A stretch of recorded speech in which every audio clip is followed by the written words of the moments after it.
हाँ जी, तो आप लोगों में से काफ़ी सारे बच्चों का कमेंट्स आ रहा था कि भैया 2024 बोर्ड परीक्षा में जो है अकाउंटेंसी का सिलेबस क्या रहने वाली है। बहुत जगह सुन रहे हैं सिलेबस में बदलाव हुई है, बहुत जगह सुन रहे हैं कि नहीं पुराना ही सिलेबस है। क्या कैसे चल रहा है, नया सिलेबस क्या है, न्यू पैटर्न क्या है, उसके बारे में आप लोग ऑब्वियस सी बात है पहले से, बहुत पहले से ही बोल रहे हैं वीडियो बनाने के लिए।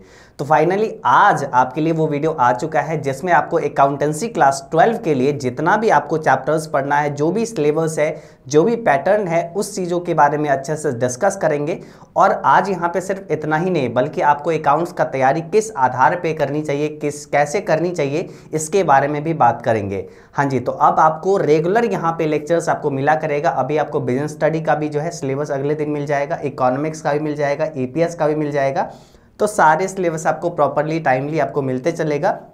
रेगुलर बेसिस पे आप यहाँ से क्लासेस करते चलिए, ठीक है। सबसे पहले बात आपको यहाँ पे बात करें अकाउंटेंसी के बारे में, तो आज हम लोग क्या क्या चीज़ के बारे में बात करेंगे अगर वो आपको बताएं तो देखिए, सबसे पहले हम बात करेंगे सारे चैप्टर्स के क्या क्या नाम है, कौन कौन सा चैप्टर्स आपको पढ़ना है, अकाउंटेंसी के लिए कौन सा बुक आपके लिए सही रहेगा। और स्पेशली अगर बात करें तो जहाँ से क्वेश्चंस आपके एग्जाम में आपको ज़्यादा मिलेंगे, ठीक है, क्वेश्चंस आपके एग्जाम के लिए ज़्यादा मिलेंगे, वो कौन सा बुक रहेगा। उसके साथ में बात करें क्लासेस किस आधार पे करें, कैसे करें, वो प्लस में पैटर्न। और उसके बाद में बात करें कि सिलेबस जब कंप्लीट हो जाएगी, ऑब्वियस सी बात है सिलेबस आप बोर्ड परीक्षा से पहले कंप्लीट कर लोगे और कब तक कर लेनी चाहिए, और उसके बाद कैसे क्या और प्रैक्टिस करना है ताकि ज़्यादा से ज़्यादा मार्क्स लाए, है ना। तो ये चीज़ पे हम लोग को ध्यान देना है। 100 मार्क्स का आपको अकाउंटेंसी का पेपर होता है, उसमें से 100 में 100 अगर आप टारगेट रखोगे तो किस प्रकार से आपको तैयारी करनी चाहिए, तो इसके बारे में भी बात करेंगे, ठीक है।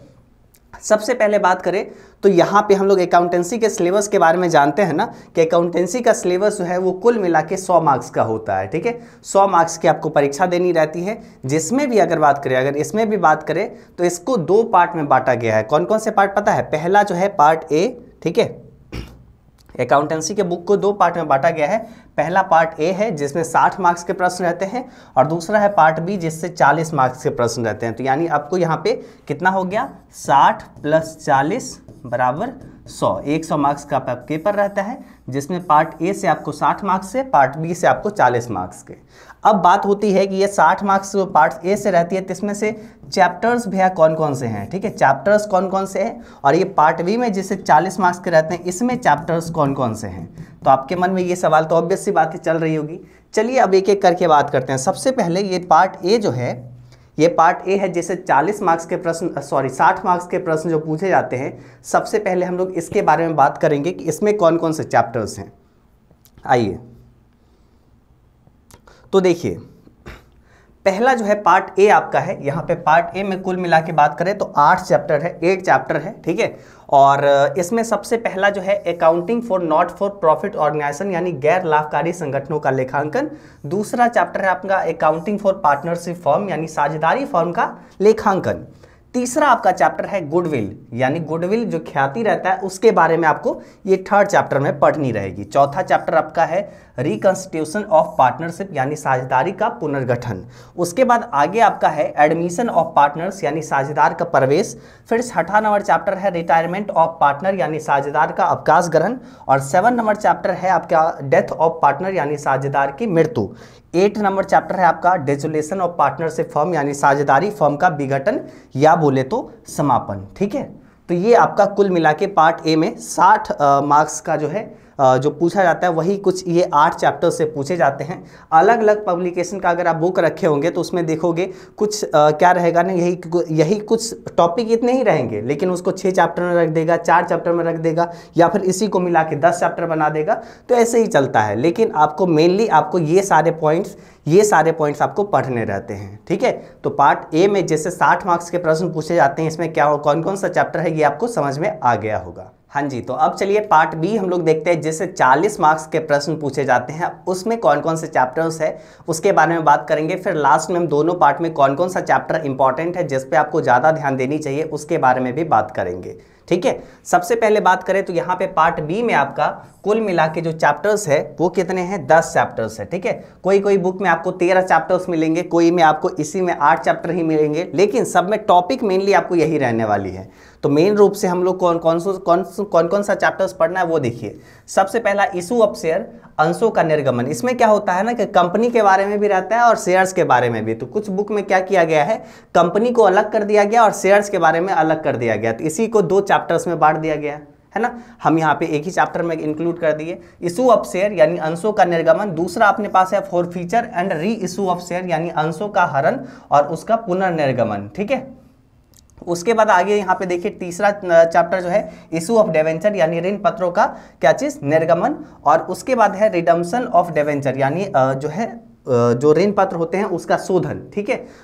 ये अपना पास चैप्टर है। 5 नंबर चैप्टर है अपने पास financial statement of a company यानी कंपनी का जो है वित्तीय विवरण।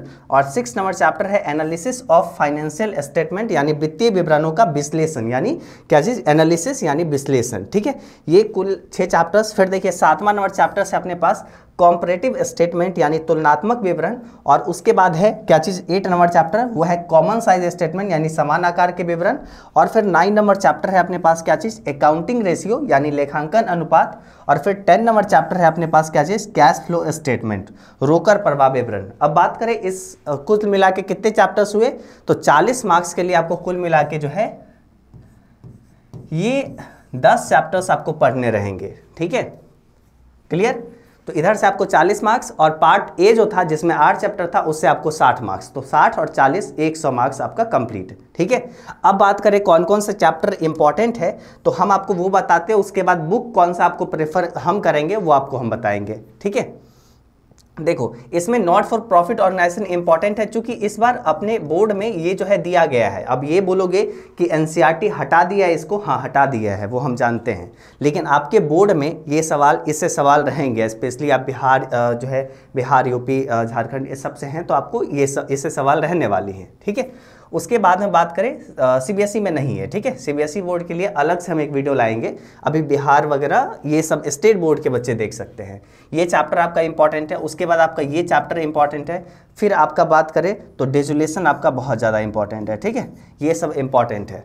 अब ये 3 चैप्टर बहुत ज़्यादा इंपॉर्टेंट है, ठीक है। और बाकी ये सब चैप्टर्स अगर आप पढ़ोगे तो इससे आपके सवाल जो रहेंगे वो बन जाएंगे। लेकिन महत्वपूर्ण, ज़्यादा महत्वपूर्ण चैप्टर कौन से हैं जिससे आप बहुत अच्छा मार्क्स ला सकते हो, ठीक है। तो वो ये 3 चैप्टर पढ़ के भी आप अच्छा मार्क्स ला, आधा मार्क्स तो इससे ला, 60 मार्क्स है ना, तो कम से कम 30 मार्क्स तो आप यही 3 चैप्टर से ले आओगे, ठीक है। आगे बढ़ते हैं पार्ट बी में। तो पार्ट बी में अब देखो इसमें से इशू ऑफ शेयर बहुत इंपॉर्टेंट चैप्टर है। इसी प्रकार से डिवेंचर, इसी प्रकार से अपने पास जो है अकाउंटिंग रेशियो और इस प्रकार से कैश फ्लो। ये 4 चैप्टर इसमें काफ़ी ज़्यादा इंपॉर्टेंट चैप्टर्स है, ठीक है। जिससे आप आधा मार्क्स तो ऑलमोस्ट आप बात करें तो 25 मार्क्स तो ऑलमोस्ट आप इसी से ले आएंगे, इस 4 चैप्टर से, ठीक है। ये बनाओगे तो ये आपको बन ही जाएगा, ये बनाओगे तो ये आपसे बन ही जाएगा, ठीक है। चलो तो ये अपने पास हो गया। अब बात करें बुक के बारे में, ठीक है। तो बुक देखिए 2024 में आप परीक्षा दोगे तो इसके लिए आप ना एसबीपीडी का बुक ले सकते हैं। आप स्टेट बोर्ड से हैं तो एसबीपीडी का यानी साहित्य भवन का जो आता है डॉक्टर एसके सिंह का, यही मोस्टली जगह चलता भी है और ये बुक से बोर्ड परीक्षा में क्वेश्चंस काफ़ी अच्छा खासा रहते हैं। तो यही बुक आपके लिए ज़्यादा सही रहेगा। या फिर आप टीएस ग्रेवाल भी ले सकते हैं। बहुत सारे कोचिंग संस्थान में टीएस ग्रेवाल भी चलता है और कुछ डीके गोयल भी जो रहते हैं, तो इसका भी बुक आप चल सकता है। 2024 का एडिशन आपको लेना है, ठीक है। 2024 का एडिशन आपको लेना है, क्लियर। तो ये आपके ये कुछ 3 बुक है जो हम प्रेफर करेंगे। लेकिन अगर आप मोस्टली, अगर हम ज़्यादातर अगर बताएं आप बिहार बोर्ड से हैं, आप कोई हिंदी मीडियम इंग्लिश मीडियम है तो आपके लिए ज़्यादा अच्छा बुक ये रहेगा, ठीक है। हालांकि आप कोई भी बुक रखें कंटेंट यही सब रहती है, बस उसमें चैप्टर्स इधर उधर कर दिए जाते हैं। कुछ में 8 चैप्टर बना दिया जाता है, कुछ में 6 चैप्टर्स है ना, बस उतना ही, वही फ़र्क रहता है, ठीक है। बाकी बस बाकी कंटेंट जो रहता है मेन सारा चीज़ सब में सेम ही रहता है। और बाकी जितना भी इंपॉर्टेंट क्वेश्चंस जो बात करें जो बुक में नहीं मिलेंगे, हम है ना, हम तैयारी करवाएंगे हर चैप्टर्स की अच्छे से, सारे क्वेश्चन आंसर, सारे टॉपिक्स, एक एक चीज़ हम आपको अच्छे ढंग से हम पढ़ा देंगे, ठीक है। उसके बाद और अगर बात करें तो देखिए, और अगर हम आपको बताएं तो अब क्या आती है, अगर आप देखिए अभी तक क्लासेस वगैरह कर रहे हैं, ठीक है, लेकिन आपको उतना अच्छा तैयारी नहीं है तो आप हमारे साथ ऑनलाइन क्लास भी आप कर सकते हैं, जिसमें आपको सारे अलग अलग टीचर्स अच्छे ढंग से पढ़ाएंगे। और ये जो क्लासेस हम लोग करवाते हैं वो आपके क्लास 12 कॉमर्स के लिए पूरे अच्छे से क्लासेस होती है। आपके सारे सब्जेक्ट, अकाउंट्स, आपका बिजनेस स्टडी हुआ, ठीक है, आपका इकोनॉमिक्स हुआ, ठीक है, आपका ईपीएस हुआ, ठीक है, आपका हिंदी हुआ, ठीक, आपका इंग्लिश हुआ, ये सारे सब्जेक्ट का क्लासेस यहाँ पे होती है। और कहाँ पे होती है पता है? अपना एक ऐप है, कौन सा ऐप है भैया? चलो तो देखो, ये ऐप आप सर्च करोगे प्ले स्टोर पे, कौन सा ऐप? एजुकेशन बाबा, ठीक है, एजुकेशन बाबा ऐप आप सर्च करोगे प्ले स्टोर पे, तो इस ऐप पे आप क्लास 12 कॉमर्स की अच्छे ढंग से क्लासेस कर सकते हैं और पूर्णतः बेहतरीन तैयारी कर सकते हैं। जैसे कि आपको पता होगा पिछले ही साल मतलब इतने सारे टॉपर्स रहे हैं, इसमें तो स्टेट टॉपर, कॉमर्स में तो अपना स्टेट टॉपर का भी रिकॉर्ड है और डिस्ट्रिक्ट टॉपर तो इतने सारे रहते हैं। तो कॉमर्स का उस तरीके से रिजल्ट भी रहता है। इसमें हम लोग, इस कोर्स में हम लोग ऐप पे क्या क्या चीज़ देते हैं, तो लाइव क्लासेस देते हैं। लाइव के बाद आप रिकॉर्डेड लेक्चर भी जितने बार देखना है देख सको। उसके साथ में PDF नोट्स आपको मिल जाएंगे ताकि आप शॉर्ट वे में रिवाइज कर सको। हर सब्जेक्ट के लिए आपको अलग अलग सेपरेट टीचर्स आपको रहेंगे जो कि आप, जिससे आपकी पढ़ाई बहुत स्ट्रांग हो जाएगी, ठीक है। उसके बाद बात करें तो आपको टेस्ट सीरीज रहेंगे जिससे आपकी ऑब्जेक्टिव की तैयारी अच्छी रहेगी। और डाउट सॉल्यूशन का जो फीचर्स हम लोग दिए हैं ताकि आपका जब भी डाउट हो ना आप आराम से पूछ लो। उसके बाद में डेली क्यूज टेस्ट रहती है। इसका ये मतलब है कि आप जो प्रैक्टिस करोगे ना, तो जितना ज़्यादा प्रैक्टिस करोगे उतना अच्छा रहेगा, इसलिए डेली टेस्ट हम लोग लेते हैं।